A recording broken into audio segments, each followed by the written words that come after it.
السلام عليكم خوتي لي ديزاد يوتيوبر. هاد لا فيديو نديرها خفيف ظريف نرد فيها على الاخ عمر اديب. نقول له بلي هاد خاطش هذا وين شفت لا فيديو تاعو راهو يترجى في بوتفليقه باش يحمي المصريين اللي راهم في الجزائر. نفكرك من اسبوع انت واحد كنت تقول اللهم نكد على الجزائريين، كنت تدعي الحرب الاعلاميه انتم من اخترعها. اليوم ما انتم ما تحصدون الا ما زرعتم. اليوم واش زرعتوا راكو تحصدوا فيه. اقسم بالله المجازر التي سوف تحدث في السودان انتم الذي سيتكبد الخسائر هذه، وحتكتب على ظهوركم، لأنه المصريين لسه لحد دلوقتي بيكذبونا على حتى الأموات اللي توفوا 8 جزائريين. احنا عندنا حتى الصور بتاع الأموات دول. ما فيش حد حيكذب على أموات. هذه ما تدخلش في العقل، مش حتدخل العقل انه انسان يقول لك في اموات. وما نكذبش في امور زي دي.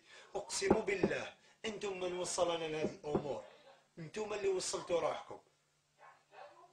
وحتشوفوا الجزائريين اللي راح يروحوا السودان مش الجزائريين اللي راحوا مصر. الجزائريين اللي راحوا مصر دول ناس عقال، دول دكاترة أكثرهم مش من الطبقة الراقية. دلوقتي مع وصول تذكرة إلى 5000 دينار جزائري اللي راح يروح للسودان، دول ما يعني خاوتي الجزائريين ما يديوهاش من عندي نقطة. راح يروحوا ثالث المجتمع، اللي ما يشتغلش، اللي ما تبكيش عليه يمه، اللي امه مش حتبكي عليه، مش حتعيط عليه، حيروح يتفرج. وقال لك مش عايزين كأس العالم، عايزين نرجع حق اخوتنا اللي توفوا في مصر. وحتشوفوا. عمر أديب I'm sending you this message.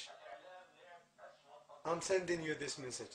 أنا نبعث لك هذه الرسالة ليك أنت من سيتحمل هاد وصرا لخوتنا الجزائريين. والحرب اللي وقعت دفعتني إني نقول أنا ما نحبش نشم ريحة مصري، ما نزيدش نسمع بالمصاروة كاع. مصر نحيتها من الخارطة تاع دماغي، ناكاش مصر.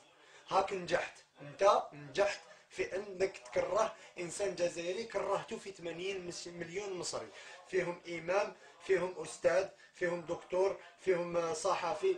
كرهتني فيهم كاع، وربي شاهد بلي انا بك انت كرهتهم كاع. معليش راك نجحت.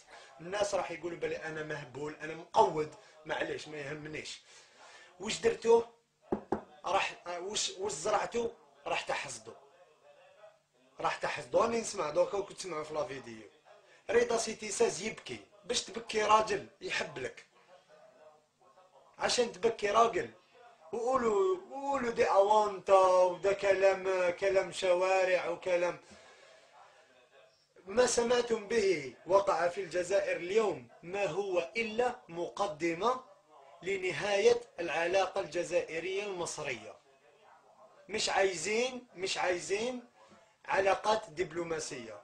ضربت الفريق الوطني وكنا نتستر على العلاقات الدبلوماسية. قلنا دول اخواتنا ودول اشقة وبيناتنا تاريخ. اليوم اثبتوا لنا انه ما فيش اخوة، ما فيش تاريخ، في حرب قايمة. واحنا ان شاء الله حنكون قد الحرب. وانا ما بحرض اي حد، انا مش بحرض الشعب الجزائري. الشعب الجزائري اصلا دخل الامر دماغه. مش حينقص منها حاجه. السلام عليكم.